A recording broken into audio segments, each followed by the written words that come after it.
सास और बहू की कहानी। शादी को कुछ ही दिन हुआ था और आज काम वाली भी नहीं आई, इसलिए अदिति बर्तन धोने लगी। धोते धोते उसके हाथ से कांच का कप नीचे गिरकर टूट गया। कप टूटते ही वह डरने लगी कि उसकी सास अब बातें सुनाएगी। आवाज़ से सास दौड़ती आई और बोली, बेटी क्या हुआ? अदिति बोली, माँ पता नहीं ध्यान रखते हुए भी कैसे मेरे हाथ से कप नीचे गिर गया। सास बोली, बेटी चिंता न कर, कप ही तो फूटा है, तुम्हें चोट तो नहीं आई। और भले ही इसके कितने टुकड़े ही न हो जाए, पर मेरी बेटी के दिल के टुकड़े न हो। मेरी बहू से महंगा है क्या यह कप? और हाँ, तुझे अभी यह सब करने की क्या ज़रूरत है? मेहंदी भी नहीं उतरी अभी तेरे हाथों से। अभी तुम मेरे बेटे के साथ ज़्यादा से ज़्यादा समय बिताओ और एक दूसरे को समझो।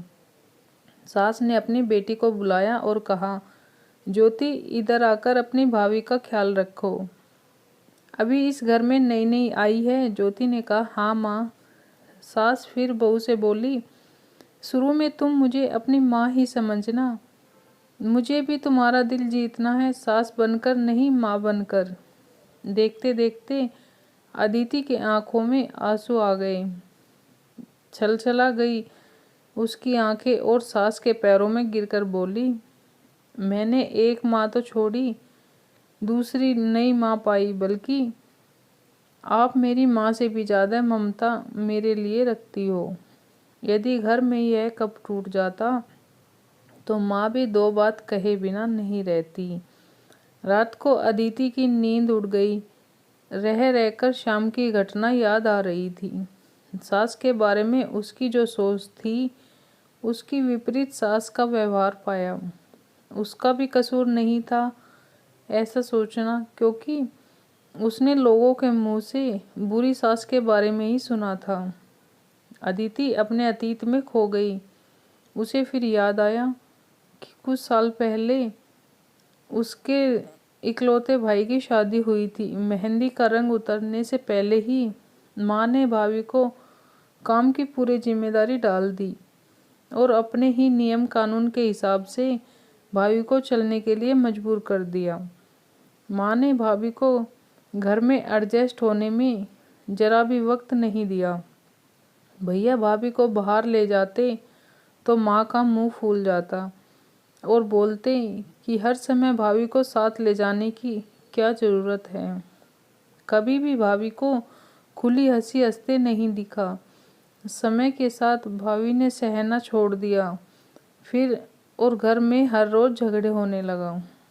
एक दिन भाभी के हाथ से कांच का गिलास नीचे गिरकर टूट गया।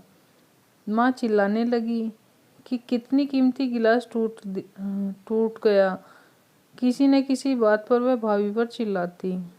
भाभी भी गुस्से से बोल देती थी कि माँ मैं तो बैठी खाती हूँ, आप तो खड़ी खड़ी खाती हैं। जब से आई हूँ तब से रोज़ दो चार जली कटी न सुना दो, तब तक आपको चैन ही नहीं मिलेगा। कभी मेरे माँ को तो कभी मेरे बाप को, हमेशा मेरे मायके वालों को कोसती रहती हूँ। ऐसे माँ और भाभी एक दूसरे के साथ बहस करती रहती थी। अदिति ने घर के अलावा और भी कई जगह पर सास बहू के झगड़े सुनते सुनते वह डर गई थी, इसलिए शादी से कतराने लगी। मगर माँ बाप के कारण ही उसे शादी करनी पड़ी और अनजान भय को लेकर ससुराल आ गई। पर आज की घटना ने उसकी सोच बदल गई। सब सास और बहू एक जैसी नहीं होती। नींद न आने की वजह से उसने सोचा कि चलो थोड़ी देर माँ से बात कर लूँ। माँ ने इतनी रात को उसे फ़ोन करते देख कहा, बेटी सब कुछ ठीक है ना? कहीं तुम्हारे पति से या सास से झगड़ा तो नहीं हो गया? अदिति बोली, नहीं माँ, ऐसा कुछ नहीं है। मालूम है माँ, आज मेरे हाथ से कांच का गिलास नीचे गिर गया। तभी सास आ गई। मेरे आगे बोलते ही मेरे सास ने बोलना शुरू कर दिया, बेटा फिर तेरे सास के चिल्लाने पर तूने अच्छा सा जवाब दिया ना? हाँ बेटा, कभी भी दबकर नहीं रहना। तुम एक पढ़ी लिखी अच्छी लड़की हो, तुम में कोई कमी नहीं है, इसलिए कभी भी सुनना मत। तभी बात को काटते अदिति बोली, माँ अब बस करो, मैं अपने दूसरी माँ के खिलाफ कुछ नहीं सुन सकती। माँ थोड़ा आश्चर्य हो गई और बोली, यह क्या बोल रही हो अदिति? अदिति बोली, हाँ माँ, आज मेरे हाथ से जब कप गिरा तो मेरी सास ने बिल्कुल भी मेरे साथ बुरा व्यवहार नहीं किया।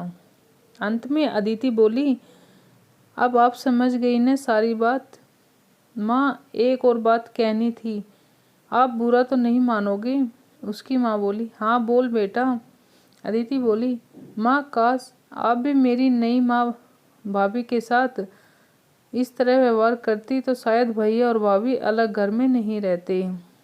अपनी बेटी की यह सब बातें सुनकर उसे एहसास हुआ कि उसने अपने बहू के साथ गलत व्यवहार किया था। उसकी बेटी ने उसकी आंखें खोल दी। अदिति उससे पहले कुछ बोलती तभी उसकी माँ बोली, अदिति अब जब तू यहाँ आएगी तो पूरे परिवार को एक साथ पाएगी। अब फ़ोन रख, मुझे बेटे और बहू की स्वागत की तैयारी करनी है। शादी के बाद नई जिंदगी की शुरुआत में अगर आज सास समझदारी से काम नहीं लेती, अपनापन नहीं जताती, तो शायद शुरुआत की नींव ही कमज़ोर होने से पूरी जिंदगी आपस में दरार पड़ जाती। कप को फूटने से कोई नहीं रोक सकता, लेकिन प्रेम को टूटने से तो हम रोक सकते हैं। कांच के टुकड़े हो जाए पर घर के टुकड़े न होने दें। अपने घर में प्रेम का वातावरण बनाए रखिए, एक दूसरे को समझे, एक दूसरे की इज्जत करे तो घर स्वर्ग बन जाता है। घर नरक से स्वर्ग में बदल सकता है यदि बहू सास को माँ मान ले और सास बहू को बेटी मान ले, तो दृष्टि बदलने से सृष्टि बदल जाएगी। और एक स्त्री चाहे तो घर को स्वर्ग बना सकती है और चाहे तो नरक भी बना सकती है। दोस्तों, आपको कहानी कैसी लगी कमेंट बॉक्स में ज़रूर बताइएगा, और कहानी पसंद आई हो तो वीडियो को लाइक और चैनल को सब्सक्राइब करें। धन्यवाद दोस्तों।